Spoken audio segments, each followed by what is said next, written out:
Good evening, Ajahn Jayasaro and members of the Mahasangha. My name is Brother Ui. Brothers and sisters in the Dhamma, welcome to BGF. And I understand that among the audience are also people from Thailand. So allow me to say Sawadee. I think it's right. Just a brief introduction of Ajahn before we start.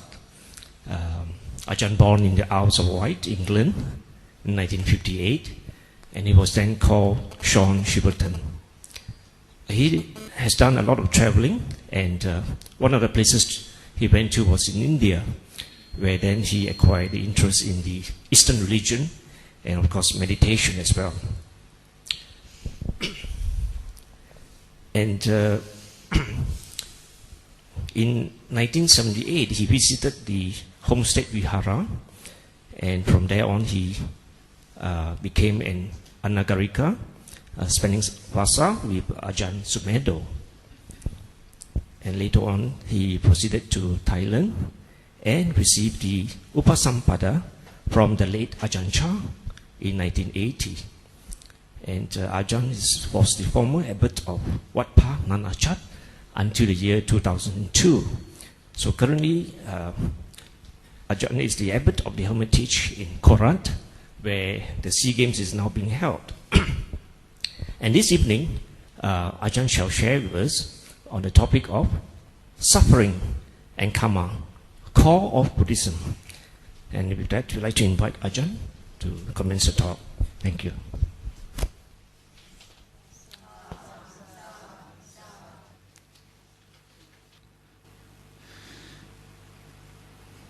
Throughout the Buddhist world, all the different traditions, I think it's generally acknowledged that the core teaching is that of the Four Noble Truths.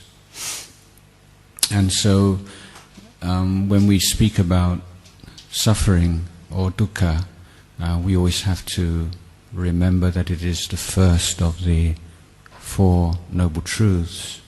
Of course, in the West, where the misinterpretations of Buddhism have sometimes outnumbered the interpretations of it, the emphasis on dukkha or suffering as being the distinctive Buddhist teaching led many commentators to portray Buddhism as a very pessimistic teaching, indeed a nihilistic one. And even in the Encyclopedia Britannica and many very well-known, reputable works of reference, Nibbana would be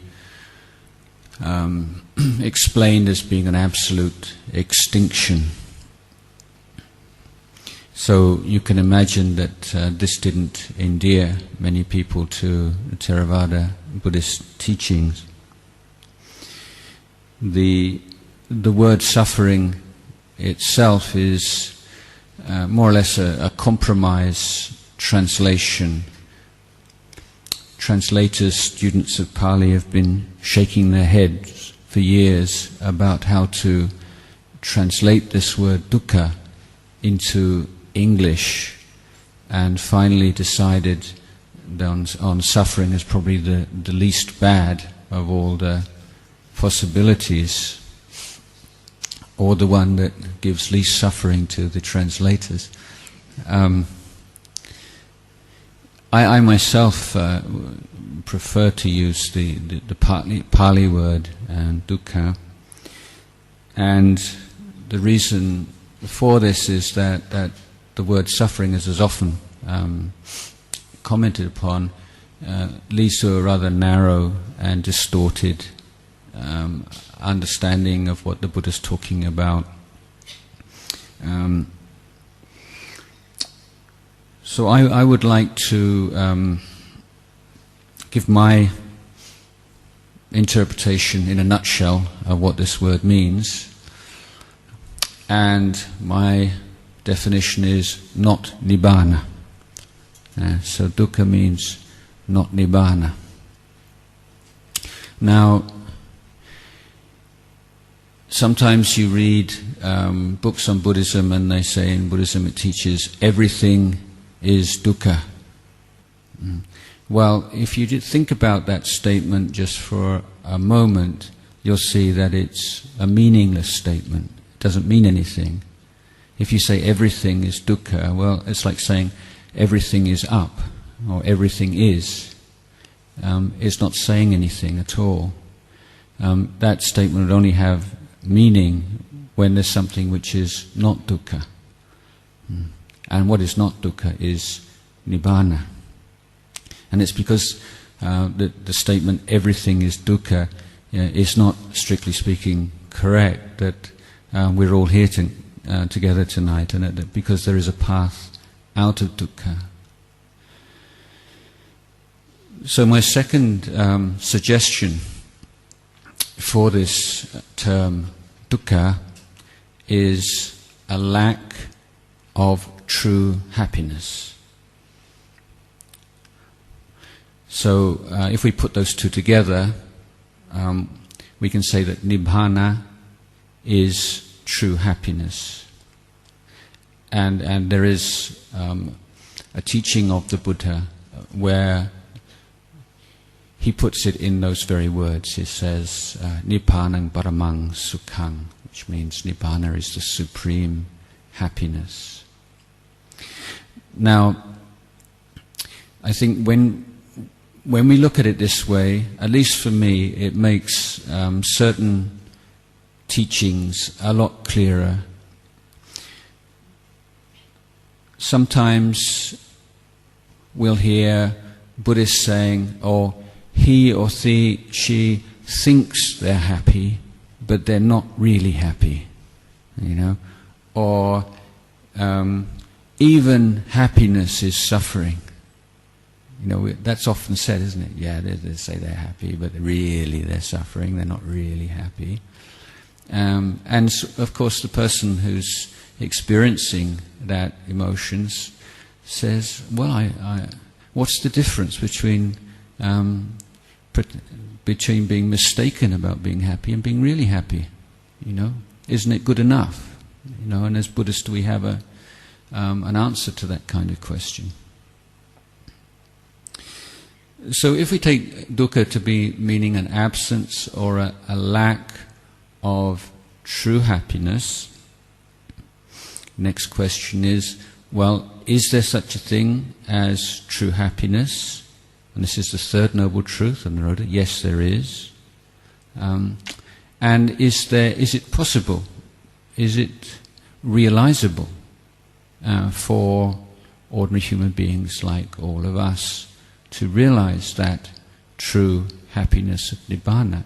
And the Buddha says yes. So how is it possible?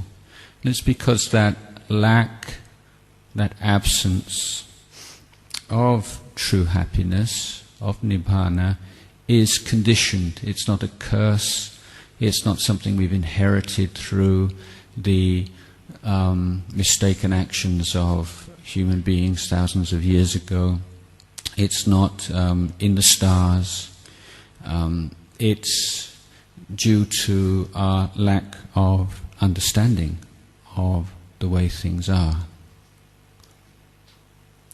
So I am, of course, talking around the Four Noble Truths here. So reformulating the Four Noble Truths, our experience of life is one characterized by a lack of a true enduring happiness. And that lack of true enduring happiness is due to a lack or an absence of understanding, which manifests as craving. That situation is not inevitable, it's not fixed, it's not something we have to try to come to terms with and to accept, but it is something that we can transcend, we can realize this true happiness through the Eightfold Path.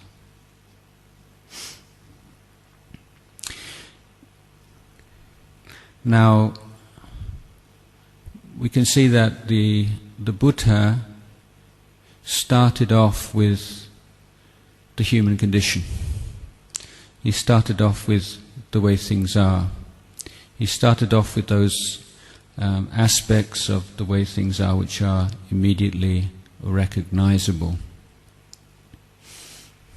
He didn't start off with a very advanced and complex metaphysical system and then asked his followers to try to fit their experience into it. He didn't tell you how you should be, because the Buddha realized if you have a teaching consisting of instructions about what kind of person you should be, that the end result is that most people end up feeling guilty, that they're not how they should be. So the Buddha's starting off with how you are right now, and why is it like this? Does it have to be like this? If it doesn't, what are you going to do about it? So it's a very practical teaching. So it's as if the Buddha recognizes an expanse of water, and he points to this shore, and he says there's a shore over there, and to get from this shore to that shore, you build a bridge. So he recognized the water to be crossed, and then he built a bridge, rather than building a bridge and then finding some water to put under it. It's a topical example, perhaps. And the faith that we need as Buddhists is somewhat different from the faith that is expected of followers of theistic religions. And I think it's important that we are able to distinguish Buddhism from other teachings without saying we're right, they're wrong, we're better, they're worse, but in order to be very clear about why it is exactly that we're happy to be Buddhists, and we consider this the path which is most fruitful and beneficial for us. And I've often divided the religions of the world into two main families: the family that grew up in the Middle East, and the religions that belong to that family we can characterize as belief systems.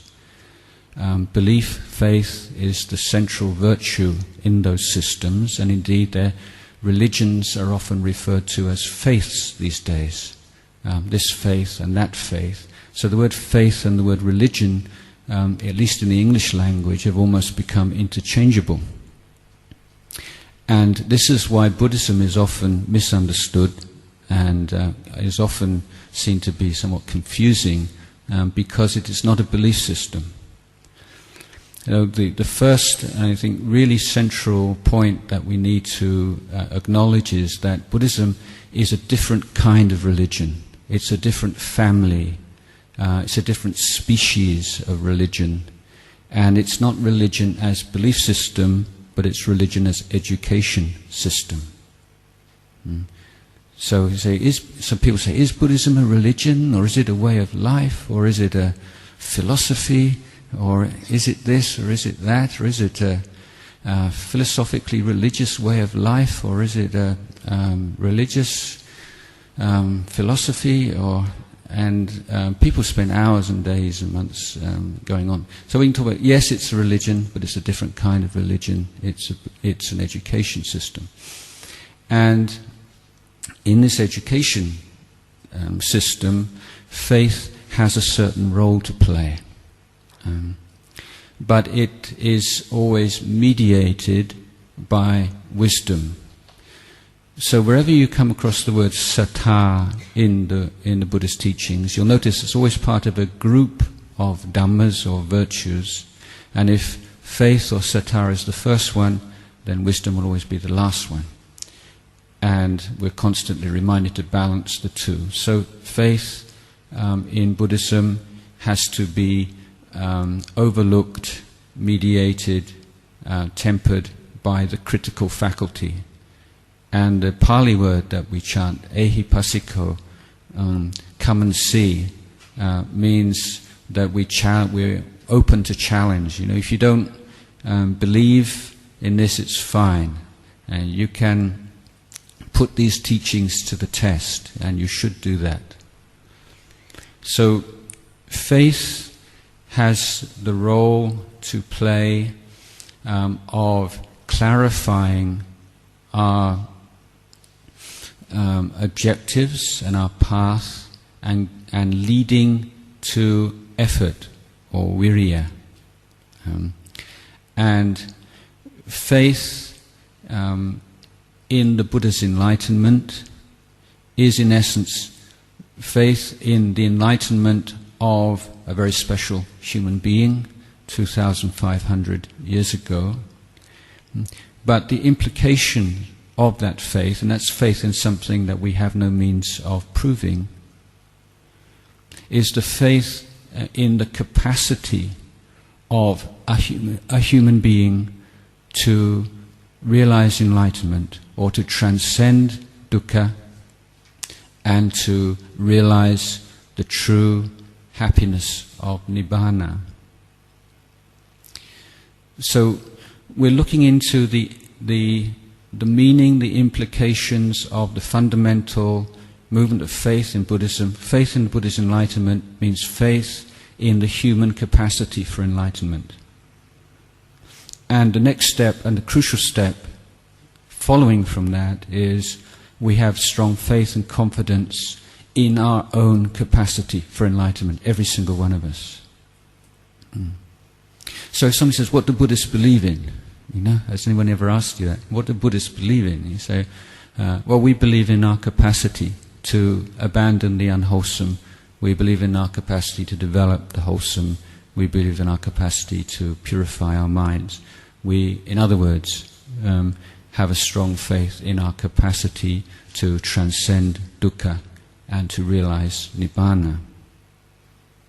Now, even if in this lifetime we don't realize that aim, we take it as the duty, the responsibility, the motivation, the orientation of life which gives meaning to every day, every hour, every minute, every breath that we have.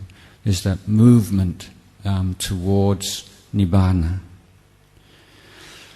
Now, once we have the ultimate goal clearly in our sights, that is transcendence of dukkha, realization of nibbana, which means ultimate true happiness, which in turn means the complete absence of greed, hatred and delusion, then we can now start talking about the middle way. So what's the middle way? The middle way is the optimum practice in any given situation, whether we're in a monastery, in a Dhamma center, when we're at home, in the office, sitting in the car. That way of conducting ourselves through body, speech and mind, which is most effective in reducing the defilements of greed, hatred and delusion, and promoting the positive qualities of generosity and compassion and wisdom. That is the middle way for us at that moment, at that time. So dukkha in the Four Noble Truths dukkha as an Arya Satya, as a noble truth, can be transcended, should be transcended by me, must be transcended by me. This is the kind of progression that one follows in one's contemplation. So this is not a philosophy. We're not just accumulating sophisticated and inspiring ideas, but it's about our lives right now. And we can see very clearly, I think, in the present day, that high ideals and belief in noble things is not enough. Every single day, people are doing terrible things to other human beings in the name of very high ideals. So it's not what you believe, it's what you do. It's what you do with your mind, it's what you do with your body, it's what you do with your speech. In other words, it's your kamma. So kamma is action. Action of body, speech and mind. And it's the action which is characterized by intention. Intentional action is the heart of kamma. So action of body, speech and mind inspired by defilements of greed, hatred and delusion we call very simply bad kamma, and actions of body, speech and mind characterized by intentions of generosity, kindness and compassion, wisdom are good kamma. And so in our lives, the challenge moment by moment is how can we create as little bad kamma as possible and create as much good kamma as possible. So we can resolve all these incredibly complex teachings into some very, very, very simple challenges in our life. And I would ask you, don't be afraid of simplicity. Don't feel that the more complex an argument is, the better it is for you, or the more beneficial it necessarily is. Sometimes we can pick up Dhamma books and we think, wow, this is really profound. And say, why is it profound? Because I can't understand a word of it. And then we see something like, don't create bad karma, do good karma. Oh, that's just for kids. You know, I've been studying Buddhism for too long. I mean, I don't need to know that kind of stuff. But it's what you really need is the humility of being the new student every day, never being an expert. And my students who've come with me from Thailand will often hear me relating an anecdote about Albert Einstein. And towards the end of his life, greatest scientist on the planet, most famous scientist on the planet, most immediately recognizable scientist on the planet with the long hair and the moustache and everything, you know. And he went to some seminar, and behind stage somebody asked him, "Who are you?" And he said very simply, "I'm a student of physics." And that's just such a wonderful response to me, that instead of saying, "Don't you know who I am?" or at least wanting to say that, you know, I've got 2 Nobel Prizes, or however, I'm the most famous scientist in the world, you know, I've forgotten more about physics yesterday than you'll ever learn in your whole life. And he said, I'm a student of physics. And this is the attitude that I would suggest would stand you well in Dhamma practice. Never be a Dhamma expert. Don't go to the other extent and say, "Oh, I'm so stupid, I don't understand anything," because that's a form of pride as well. So there are different kinds of pride and conceit. You know, some people are proud in being special and being very good at everything. Other people are proud at being hopeless, and it's a very perverse kind of pride. I don't know in Malaysia, when I was at school, if you're a boy, you have to be top or you have to be bottom. The worst thing you can be as a boy is in the middle of the class. It's kind of, you've either got to be outrageously good or really terrible and notorious. There's no middle ground. So these are kinds of conceit that can arise.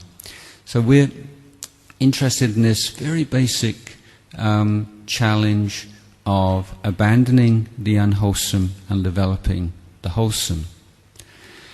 And in one of his teachings to the Sangha, the Lord Buddha said that a monk in the noble lineage of the Sangha is a monk who derives great joy from abandoning the unwholesome and developing the wholesome.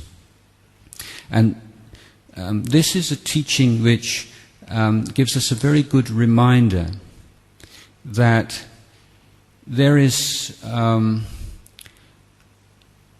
would call it a hierarchy of happiness, and that there are different levels of happiness, and some are compatible and some are not.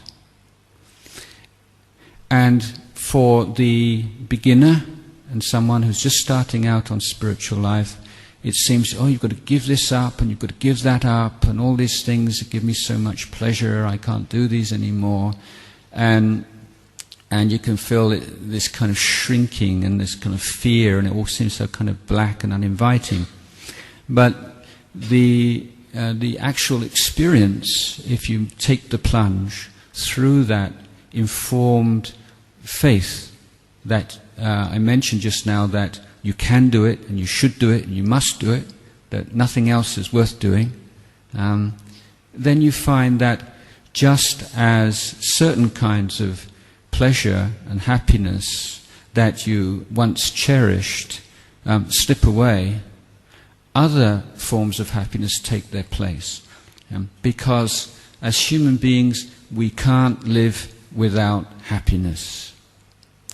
And the secret of a long monastic life, I would say, if there's any one secret, well, there are probably a few key points, but one is you have to enjoy it. You have to really be happy as a monk. And the monks who stay a long time, the monks are really happy to be monks. If they're just sort of gritting their teeth and fighting defilements and just saying, it's all suffering, you can't do that for very long, really. But the kinds of happiness become more refined. And as I say, you can start to develop a real sense of joy when you see defilements and things falling away. And you can experience real joy when you start to see beautiful qualities, spiritual qualities that weren't there before, suddenly appearing. And here there's another trap that you can fall into. You can start to feel, I shouldn't take any joy in the good qualities I have. I'll get really stuck up and proud and conceited. But that doesn't follow. And in fact, the Buddha was constantly teaching us to be intelligent and clever in ways of bringing up positive emotion in the heart as a fuel to enable a practice which is consistent, not just for the few days on a meditation retreat, but throughout months and years. And the ability to recognize the goodness and the noble qualities that are starting to flourish in your heart, not as your possession, but just as beautiful parts of nature that are starting to appear within your body and mind, then this is something that gives the mind a great buoyancy. Now I use that word buoyancy deliberately, and I feel it's a good translation of a very key Pali term, which is pamoja. Now, in his teachings, sometimes the Buddha would give these long strings of connected dhammas. And in many of these strings of dhammas,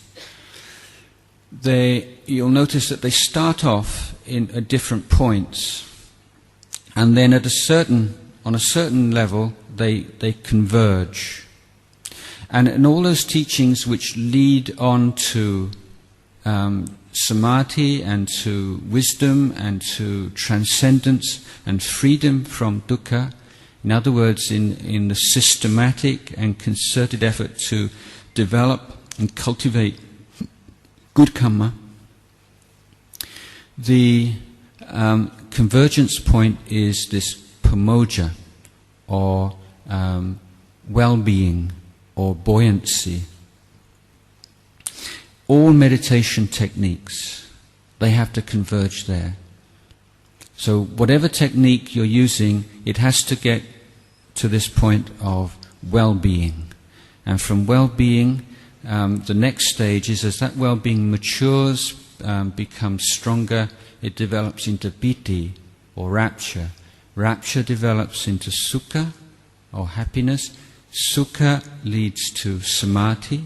Samadhi leads to the yatha bhuta jnana dassana, seeing things as they are, which leads to a sense of revulsion or disenchantment with attachment and defilement, and leads to letting go and to ultimately to liberation. So this progression is interesting and worthy of a lot of attention on many levels. Firstly, as I said, this point that you have to reach that sense of well-being and buoyancy, and secondly that the immediate conditioning factor for the samadhi which leads to wisdom and vipassana on the level of abandoning defilements is sukha. So I may perhaps call this central paradox of Buddha Dhamma, that only the happy mind can understand suffering. And this is perhaps the most important rationale for the development of samatha and for the emphasis on developing wholesome dhammas in daily life. That without the happiness and that intense sense of well-being, then the mind is not strong enough to look into the chasm or over the cliff edge of the three characteristics for very long. You can maybe get to a point and you just suddenly you find yourself 10, 15 yards away from the cliff edge. What happened? So there's so much fear and deep-rooted, non-conceptual, instinctual attachment, which doesn't answer to reason and logic and analysis, but has to be treated with this fortification of positive emotion. And this is all this is where we see the importance of giving, sharing, generosity, helping others, keeping precepts. All these things are working together to create this sense of safety and self-respect and stability, which allows you to open and let go. So, are the jhanas, are they dukkha? You see? Well, yes, but how? If the jhanas are these incredibly blissful states with piti and sukha and all these qualities, how could they be dukkha? How could they be suffering? Well, on one or two occasions, the Buddha said they're like a glimpse of what nibbana might be, but at the same time, that they're not nibbana, and they don't necessarily lead to nibbana, because they're still in the conditioned world. They're not the unconditioned. So it's the unconditioned which is the nibbana element, and which is the true and ultimate happiness. So when we're living in the world and we're beginning to see we need to be experiencing some level of happiness, and if we're not pursuing the wholesome forms of happiness gladly and willingly, then we'll be pursuing unwholesome forms. Or if we're pursuing wholesome forms of happiness, but we're not totally committed and we just think it's kind of good for us, then every now and again the mind will jump out and sort of want a holiday. And so this is a common feature of many people's spiritual life, that they start to look on meditation and practice as kind of work, and we have this kind of work-play dichotomy in our minds. So we've done a lot of work, so therefore we deserve some play, and put a lot of work into a retreat, and then after a retreat you deserve a rest. You put in a lot of good work there, and we have to see the fallacy in that way of looking at our life, and notice that we're always looking at our experience, looking at ourselves, looking at the Dhamma through certain frames of reference, frames of understanding, and we have to make those frames conscious, and we can easily fall into traps if we're not aware of the fact that what we're seeing is not pure experience. It's always through a lens, through a frame, and the experiences we have in spiritual life are very clear examples of this. Now, the way that my teacher taught the Four Noble Truths was not one where he would give a great deal of intellectual analysis, although every now and again he would give explanatory discourses, but his favorite way of teaching would be to frustrate his disciples. So not to give you something that you want and then see what happens. So you can only do that if you're very confident in yourself as a teacher, and it's a kind of teaching also which is only really possible when most of or all of the disciples believe that the teacher is enlightened. If you're not enlightened, or if you are and nobody believes you are, it can be a disastrous way of teaching.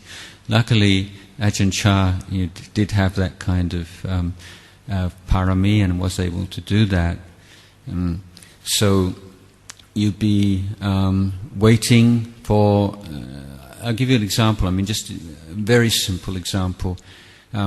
We eat one meal a day in the forest monasteries, get up 3 o'clock in the morning chanting, meditation, 5 o'clock, sometimes walking 3, 4, 5 kilometers, sometimes more, come back with a bowl full of sticky rice, very heavy, haven't eaten for 24 hours. Some days you've worked maybe 5, 6 hours of hard physical work. So you can probably imagine by the time your daily meal comes around, you're pretty hungry. And the practice was that after alms round, there would be a period of something like half an hour or 45 minutes, even an hour, before the meal is offered.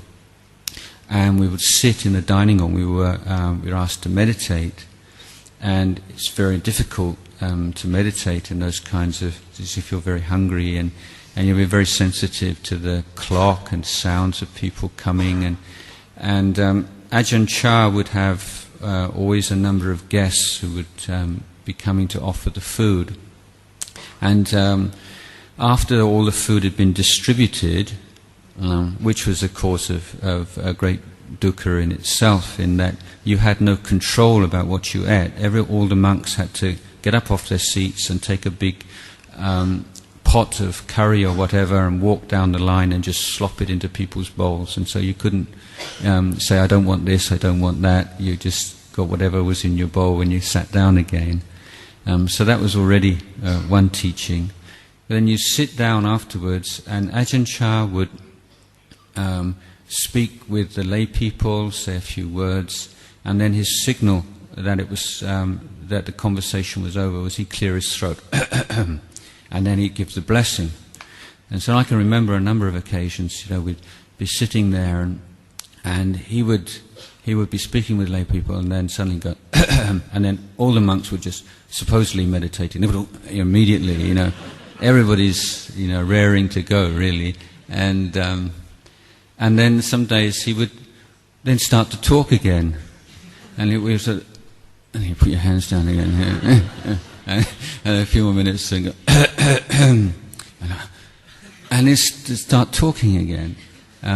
So this was a way that he would integrate these actually very important teachings into just the everyday details, of our life as monks, rather than giving a very detailed sort of abhidhamma analysis of the relationship between the different noble truths.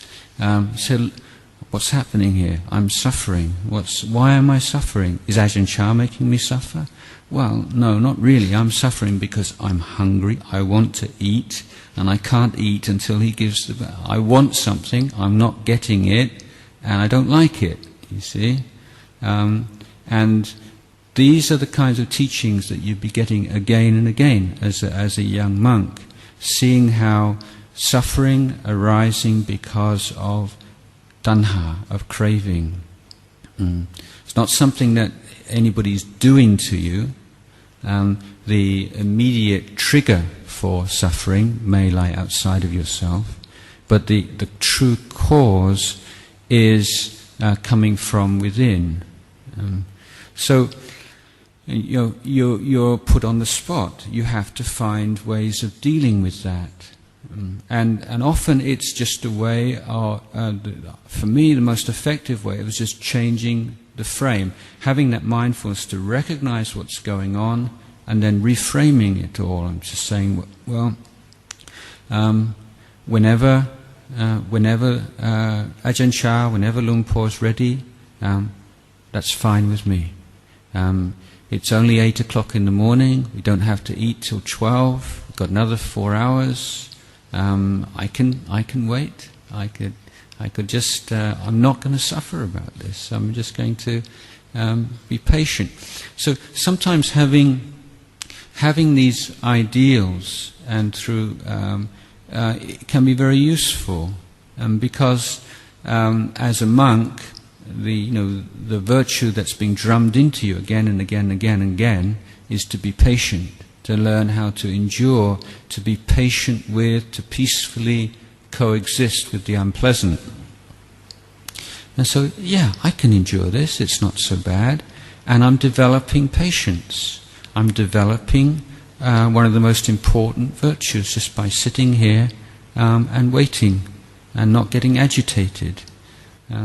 So seeing it as a Dhamma practice rather than just following the craving and the desire, just to switch like a recognition of what's going on. The actual situation's not changed, but by being able to bring up that mindfulness, re-establish attention, and then through the use of wise reflection, looking again, interpreting the situation in a new way, and the bad kamma which you're creating through the frustration and the thoughts of aversion, it's just turned on its head, and good karma can take its place. So what was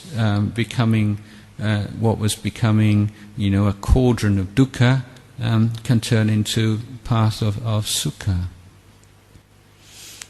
So when we have these goals of freedom from greed, hatred, and delusion, and seeing that the small happinesses and pleasures of daily life are not absolutely necessary to us, that there are other kinds of happiness that we can access very easily if we establish our mindfulness well.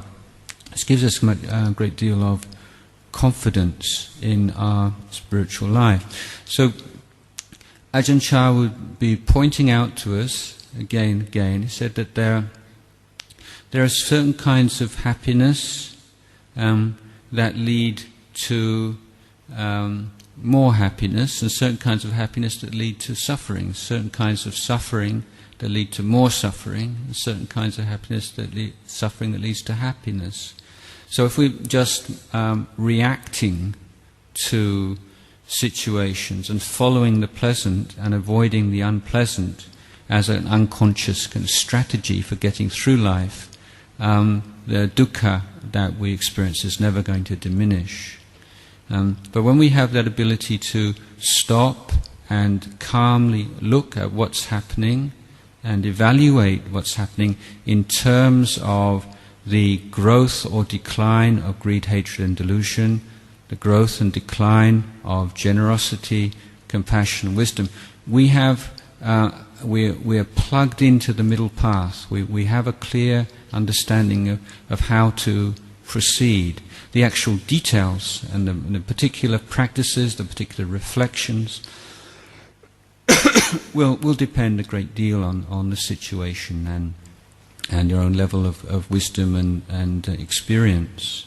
But we can just turn things over so easily with that power of mindfulness, wise reflection, and ability to calm the mind, to develop these practices. We need to be applying ourselves to it all the time. So, what kind of Dhamma practice can you do in a meeting when there's a lot going on? You can't just sit there and watch your breath. You probably get the sack, or you're expected to contribute and to speak, and to listen.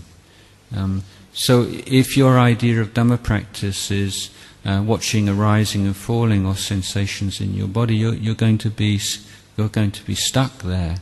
So although mindfulness is a constant and is needed in every situation, the object of mindfulness needs to be varied according to circumstance. So if you're alone and you don't have any kind of time constraints, you can just develop some awareness of the body, the physical movement.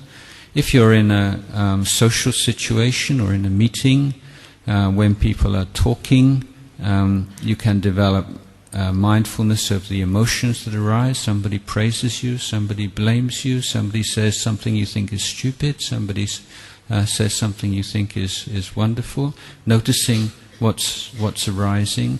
When you have to speak, you feel self-conscious. Are you anxious about people's reaction? Are you paranoid? How do you respond to praise? How do you respond to criticism? These are all things that we have to be developing mindfulness and awareness of. And this is how we're developing the good karma and abandoning the bad karma in our daily life. So when you see the importance of karma and good karma and bad karma, and not just dismissing it as kind of ABC, basic nursery school, kindergarten Buddhism, but it's absolutely essential to every level. And taking on that teaching of Kamma and reflecting on it again and again can have quite revolutionary effect on your life. Certainly, you see, I just don't have time, to get angry over just something like that. I mean, life's too short. I don't, and every time I get angry, it's increasing that anger rut in my mind and taking me, further away from nibbana, further away from peace, further away from true happiness. Every single action, every single volitional movement of my mind and word I say, has an effect. It's not a system of reward and punishment. It's just a natural phenomenon. The more let's take an example. You're working with somebody who is annoying, or you find annoying, and you try to be patient, and you have a real strong urge as soon as that person walks out of the room to criticize him or her to your best friend. Isn't he obnoxious? Isn't she this? Isn't she that? And you're able to restrain that urge, but then one day it's just too much. Finally, your patience snaps. The person walks out of the room and you start to run them down, and then that person says, yeah, and that's even worse when they have the same kind of aversion, because there's nothing like two friends for feeding unwholesome dhammas. When you both think you're right and they're wrong. So beware that feeling, I'm right, as well, because that's a really dangerous feeling. So you let it all out, and you feel quite good about that. But notice that if that same thing happens again the next day, it's that much easier and that much more likely that you will criticize and gossip about that person behind their back. And the third time and fourth time becomes easier and easier. And so something which really went against the grain, and something that you really had a sense of shame and a strong sense, I should restrain myself here, in a matter of a few days has completely disappeared. So in mathematics, we know like if you're making a jump from 0 to 1, 1 to 2, 2 to 3, it's an equal gap. But psychologically, the gap from 0 to 1 is huge. But the gap from 1 to 2 is not very wide at all. And the gap from 2 to 3 to 3 to 4 is almost indistinguishable. And this is how habits and bad habits arise. Just little by little, little by little.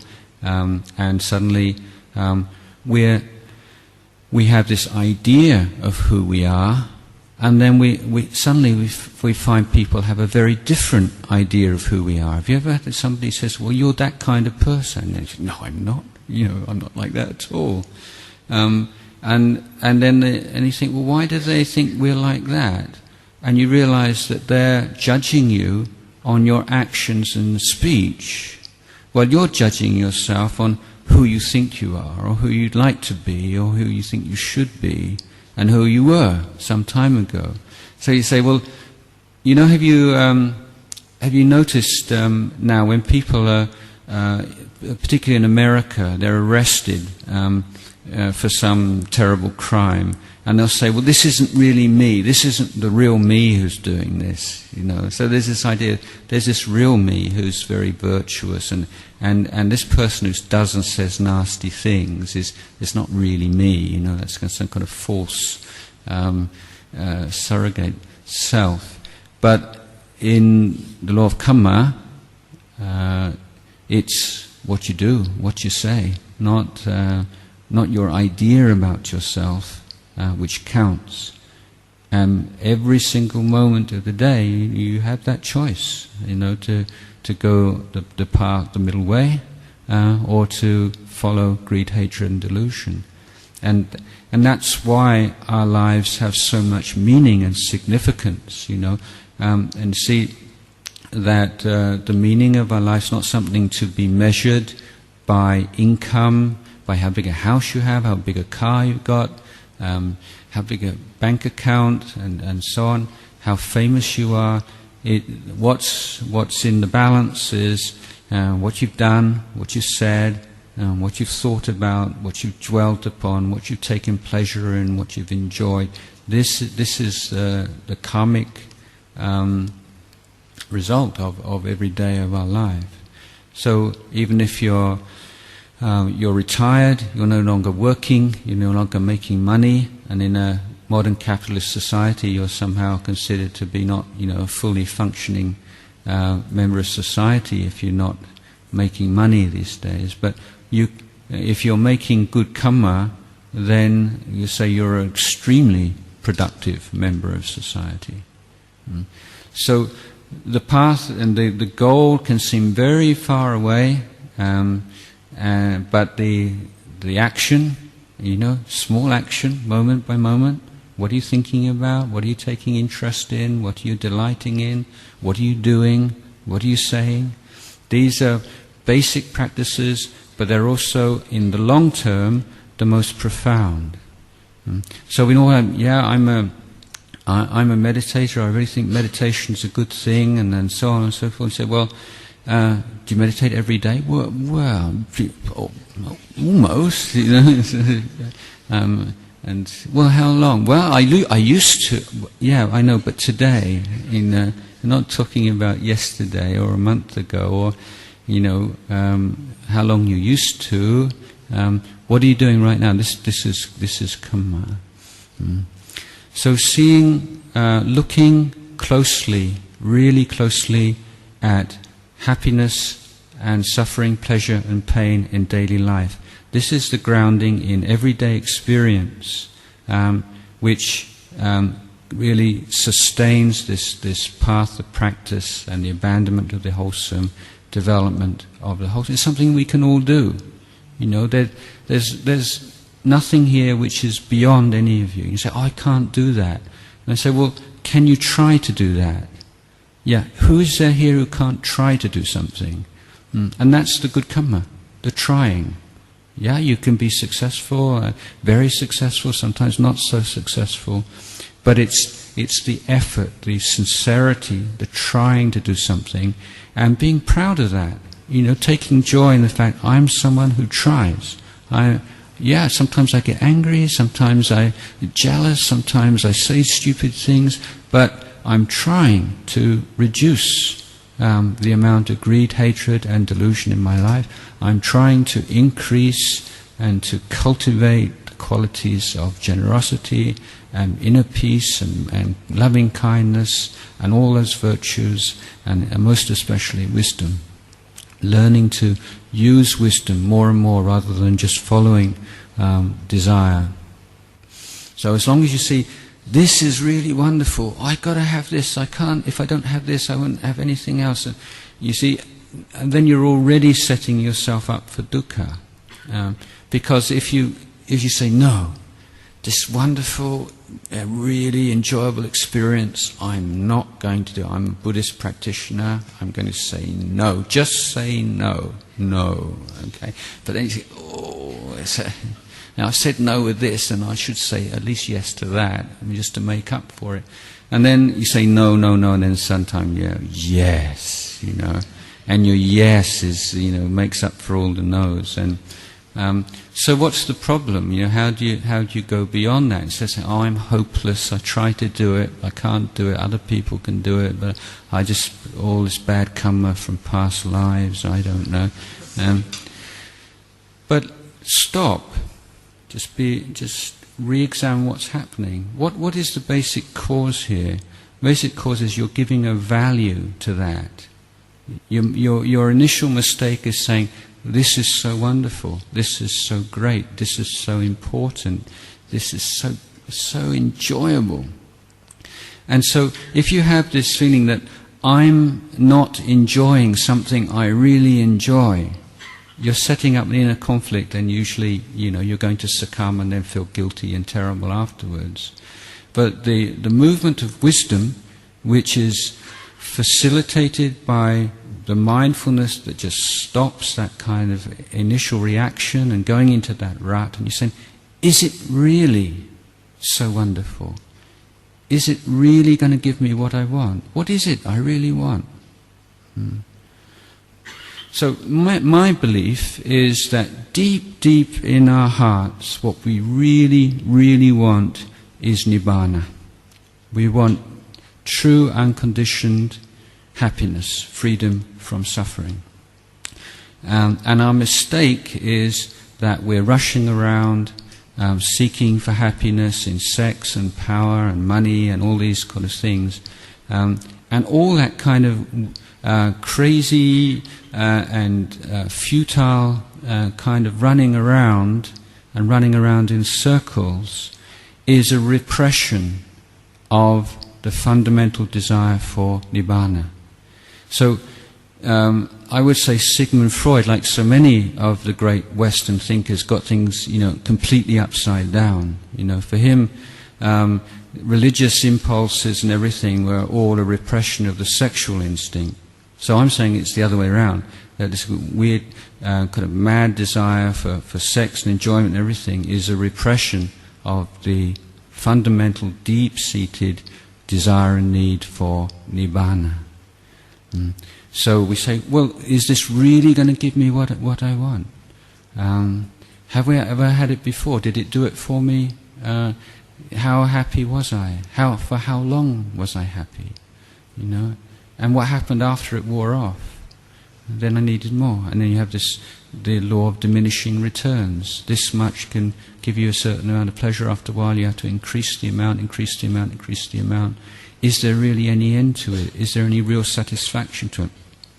So using the mind which can calm the whirlwind of desire and all this madness of thinking, and calming the mind, stilling the mind, and then really looking at the objects of desire, and seeing that as long as there is this craving here, then we'll never truly be satisfied. Is that true?